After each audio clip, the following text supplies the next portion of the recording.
और Hyderabad railway station पर गफलत या ट्रैक की खराबी। एक ही दिन में 2 ट्रेनों के डी-रील होने के वाकयात।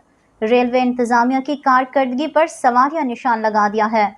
खुशकिस्मती से दोनों वाकयात में कोई जानी नुकसान तो नहीं हुआ, मगर मुसाफिरों को शदीद परेशानी का सामना करना पड़ा।